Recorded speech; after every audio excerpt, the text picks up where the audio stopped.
Hey, so what I want to talk about is trust and how fragile trust is. It it can take years to build trust, especially in people that have been or feel like they've been betrayed before. Or I think that most of humanity have issues with trust, just from their upbringing, abandonment, a fear of abandonment, which is a core wound which we receive when we're born.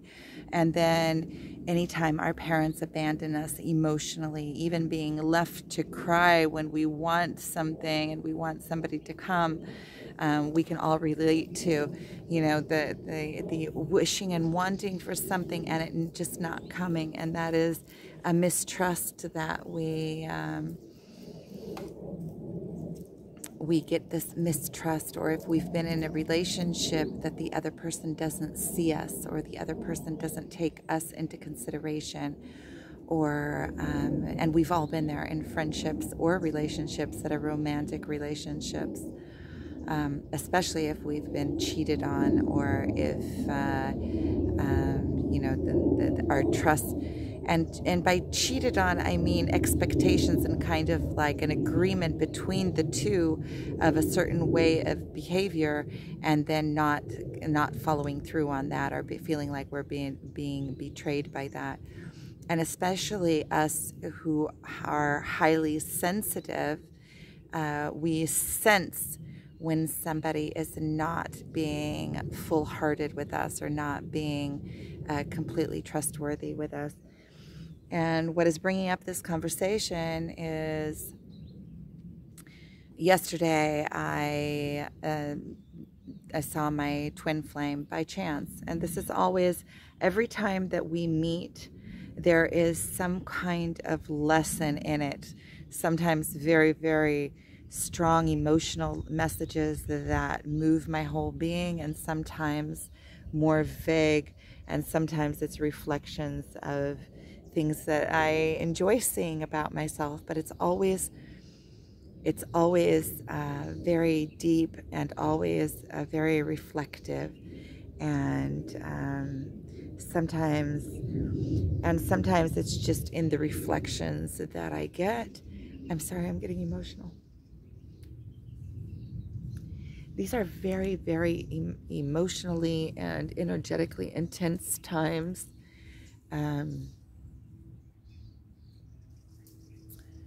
There's something in the planet's energy that is shifting. You can feel it. You can feel it all around you if you're sensitive and you're in tune, and you're in tune with your own being. Everything is like the volume was turned up on everything, on the emotions, on dynamics, on, if you're living in a big city, on crime and wartime now, nature, everything. The volume is turned up on everything. It seems like everything is going at such a fast pace and can't be slowed down. There's another video that I'm going to be doing hopefully today. I'm going to see how it comes. I always have to feel these intuitively, which is about why a spiritual awakening is irreversible. Spiritual awakening and enlightenment are irreversible. But I'm talking about trust. And when in our conversation yesterday, he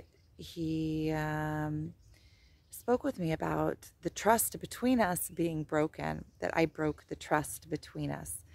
A trust of, pure friendship, of being clean with him because of the way that I feel about him, and the way that I have romantic feelings towards him. And he feels towards me clean. Like there are no expectations there. He doesn't want to obtain me, and I feel that. And that is part of the pull towards him, is that he's not trying to grasp on, and not trying to take away my freedom, and not trying to force me down any kind of specific route. And I would like to be a mirror. He shows me how it's done. I would like to be a mirror for him, in that. In the last few weeks, we've kind of, he let me know ever since that big thing that we had. Look at these are fall from the tree. It's like man. It's like when the Israelites that came out of, the Hebrews came out of Egypt, and according to the story, man, which is like manna is a portion. Portions came out of the sky. Man came out of the sky and fed the people for 40 years. So basically it is providence. They were provided for from somewhere. But yesterday we were sitting here, and this is the place where we were calling it our sanctuary. And I'm going to turn it around and show you in a minute because it's just so beautiful here. I brought my work today to do. I have no expectations of meeting my twin today. I know I can kind of feel energetically how this whole twin flame thing goes, and I feel like the other day I was talking in a video about how I just want to break from it all. It's just so intense. I want to break from it all, and I feel like yesterday I got that break and that breather, like time to just relax and not be on the intense pain of the journey. But look, these are like little apples. They're called domim, and they come out of these magnificent trees. And so that's what reminded me yesterday. We were sitting here and they were just falling, and they fall around you, so you can just pick them up and eat them. They fall when they're ripe, and it's like, they taste like little apples. They kind of look like little apples, and they have one singular seed in them, and they taste really good. I especially like them when they dry up a little bit because they're a little bit sweet and they're kind of like candy, and then they get a little bit like sticky. But they're all over the ground here. You see, the ground is just covered. I stop and pick these from the trees too. And so they're just everywhere. So I kind of see it as like, man, this is creating heaven on earth. This is a dimension of heaven on earth. This is when you can go in. I feel like a little girl in a playground. I brought my work to do. You see, I have it over there. I'll show you what I'm doing in a minute. But I brought my work to do. I went into the spring. I went back and forth and brought all the stuff that I need. I mean, because it's war now, there's nobody here but me. I'm the only one. And before I got in, I got completely naked and got in. And I was walking around here a little bit naked. and I feel just like a little girl in a playground. Look, I have a swing. That's where I was. I was sitting on the swing. And so this play, I'll show you the fish in a minute. Let me turn it around and show you, because I've been. So this is where I'm sitting. I made myself with those pilas a makeshift table. This is my red string. Yesterday I rolled them into 5, and those are the red strings. So I'm working on that now. And then I have my posters that teach the alphabet that I'm going to be doing. I brought more work than just this, but the red string and the posters I need to get done. I brought stones to package if I manage, but they're still in the car. I didn't take them out. But this is where we're at. Look, there's Rexy. There's a fire over there, fireplace. Just beautiful. You can hear the birds.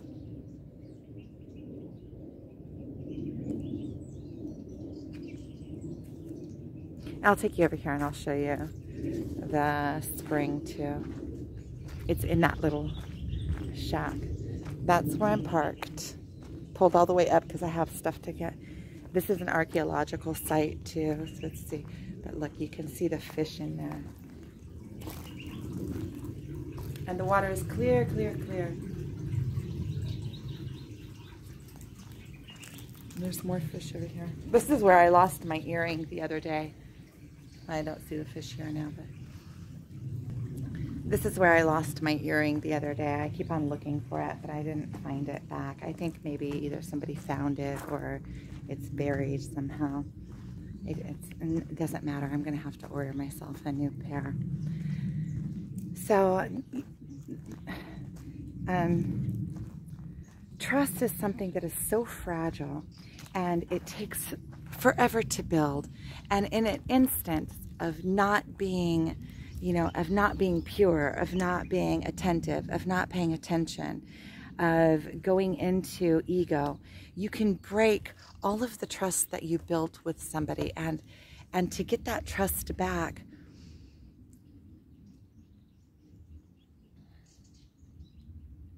Sometimes it's impossible. Sometimes it's impossible, and sometimes it can take years of careful, dedicated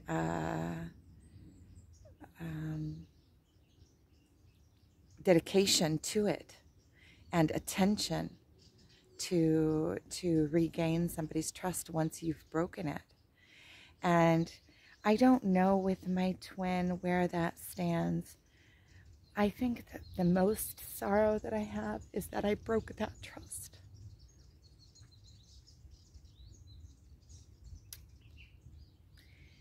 But I know that it couldn't have been any other way, because that is where I was. That is where I was. And what I felt. And he told me how he felt about what had happened. It was an instant where I was like, I felt used, and I felt like jealous. And he told me that he was totally like caught off guard. It totally hit him like strange, and that I had, and then it came out because I want to possess him, because I want him, and he doesn't feel that way towards me. So there's a like a difference between us, like a gap between where he is and where I am. And I get that. And am I going to be able to get over the attraction? Because if I get over the attraction, then you get over the jealousy and the trying to possess and the trying to... Or can I get over all of that? He said, because I told him that is my work, and he said that that is like working for nothing. It's like work for nothing. It's not going to work. And that just brings me back into accepting that the letting go. I have to let go. And letting go is coming into myself and finding my own power, and that being complete in myself. But trust is such a delicate thing, and trust can be broken so quickly and so easily if you're not being attentive and not paying attention, and if you are, even just by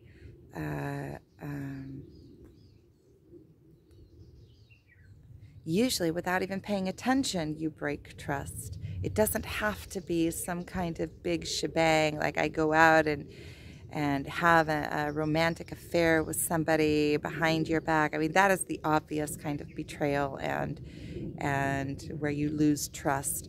But you can also lose trust in the little things, like not doing what you're expected to do, or telling somebody that you're going to do something and then not doing it, not following through, or telling somebody, there's all sorts of different kinds of trusts. Telling somebody that you're going to be there at 1 and then you get there at 1:30 without calling them or without showing responsibility. It's irresponsibility breaks trust. Being irresponsible.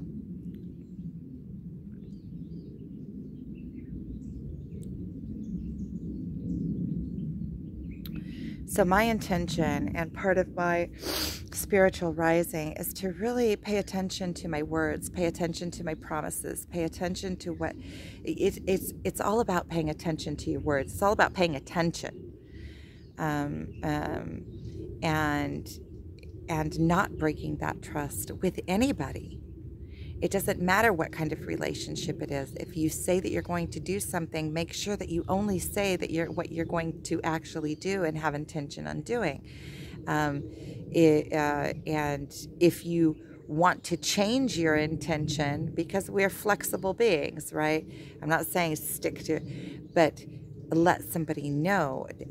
Be honest, be truthful, be completely everything on the table.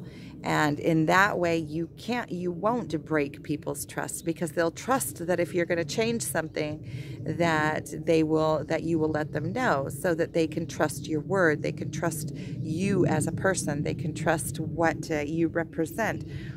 And coming into a room or coming into a relationship or coming into an agreement with somebody, it's like even agreement with a landlord or even an agreement with a business partner or even agreement with somebody that I sell something to or advice that I give to people or suppliers. You know, if you are trustworthy, it's like you build this rapport. And you build this rapport that allows you credit.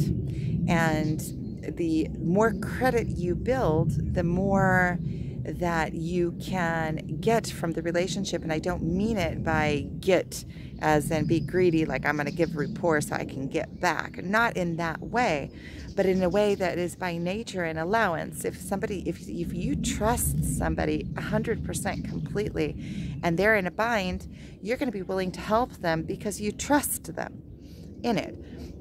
Whereas the people that are less trustworthy, and you can see that in very simple things like who you're willing to lend money to and who you're not willing to lend money to, or who you would allow to stay in your house when you're not there and who you wouldn't allow to stay in your house when you're not there, or who you would trust to drive your car and who you don't trust to drive your car. So getting back to that was what my twin had allowed me to drive his car, which he doesn't let anybody drive his car. So it was like he was giving me a treat and I treated it with disrespect. And I can say it's a very, very deep, tough lesson for me, and trust that was deeply broken for him, especially since he is such a delicate, he's so sensitive. He's the strongest person I know, but I think that is because he's the most sensitive person that I know.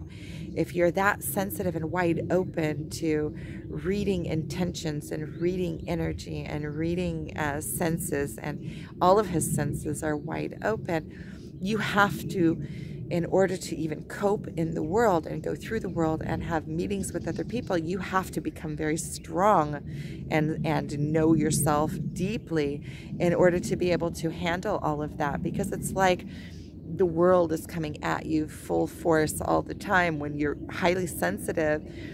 And I know that a lot of people that are viewing my videos are highly sensitive people. Otherwise, you wouldn't be here. This is a language for highly sensitive people, highly sensitive and authentic, and truth searchers and seekers, and people that want to go through themselves and better themselves at the price of the pain and death of ego.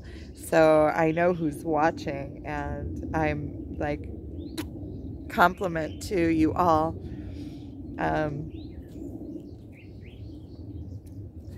So trust really is, it is your word.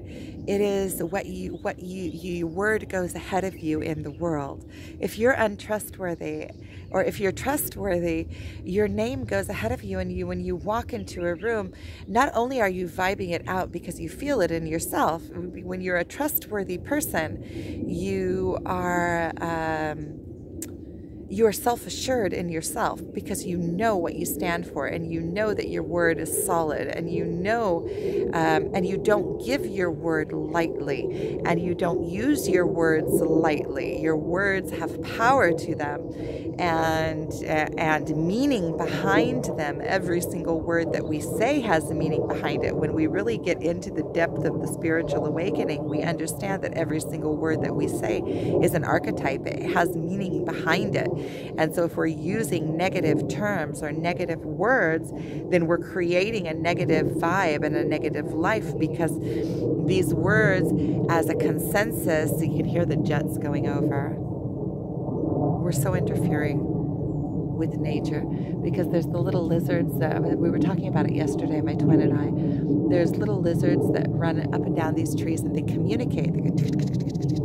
They communicate, and the birds too. And humans come in like elephant in a china shop and just like the noise and really a disconnect from everything that's around, and disconcern for nature and nature's ways. You know, there's all sort of mating seasons going on. These little lizards want to mate. How are they going to communicate their wanting to mate? And all the male birds are trying to peacock the female birds. So how are they going to do all of that with these big old jets going across the sky and tanks up the highway? I'm going to put a link to the red string and to other products that I have in the comments of this video, just so that if you would like to and you want to know where to get them, so you'll have a link to it. Self-promoting. This is something new to me. Self-promoting is something very new to me, but I figure that I have to be allowed somehow to do my God's work and really encourage others to create the life that they want, really. So our words have power to them, and our trust, the trust that others have in us, is our power. No amount of money or no amount of monetary things can make up for an untrustworthy personality. And when you are trustworthy, and when you're a trustworthy person, you live life sacred. You live life, you live in the light of life. You trust yourself. When you can make yourself so trustworthy that you trust yourself, you don't need outside approval. You know what you are worth in yourself. You know what your word is worth, and you don't give your word lightly. And that you make yourself in that way sacred. Sacred to yourself and sacred to others, and others want to be around that. Others want to be under your light and under your appreciation when they can see that you're a righteous person, right, making yourself righteous. Then they want to be around that because they want that for themselves as well, and they want the example of that and the vibration of that, and they want a clear path to that. And through meeting righteous people, like my twin, for instance, through meeting righteous people that don't have any kind of intention from you or want anything from you, it's like meeting somebody that's light. It's light to be around them. And I mean light like it doesn't weigh on you. You don't feel like somebody is holding onto you or latching onto you or holding you down or pulling you down. It's only adding to your life. It's only adding, and also adding, I wonder if somebody's coming. And it also adds an example of what that light looks like, because we all want to obtain that light within ourselves. And there's so few people nowadays that are righteous, that have purified themselves to a point that they are a worthy example, strong in themselves, standing behind themselves, knowing who they are, not being wishy-washed by others, that their every single belief that they have was put there intentionally and knowingly, and after doing their own research, so their own belief system is a solid pillar for them.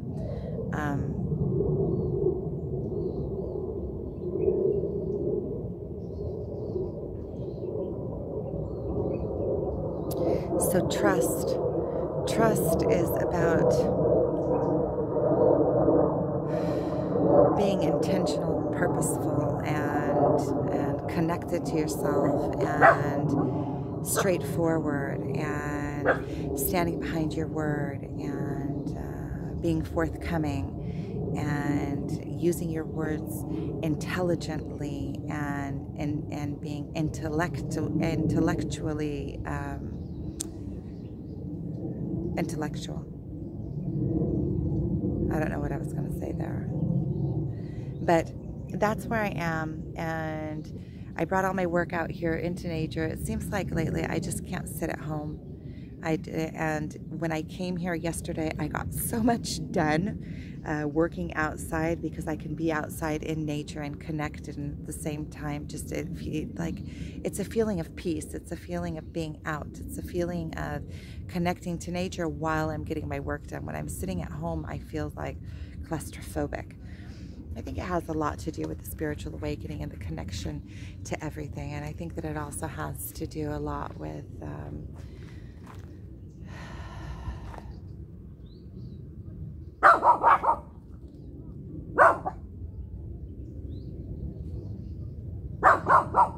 with these times. Everything is now so intense, and it feels like the whole world is shaking. The energy is very intense, and I think that also being around other people, people's energies, and there are a lot of people in fear now, and that is a vibration. It's a vibration that you can feel. It is vibing out from people. So coming back into nature and seeing the birds and the bees and the lizards and the trees, and the water is just running. It has no idea that there's a war going on, other than the jets constantly flying over, and the knowing of it. Everything out here is just at ease. It's like the way that things just are. Everything just is. And so it gives me peace. And so I'm wishing you lots of love. I'm going to get back here to do my stuff. And thank you for watching.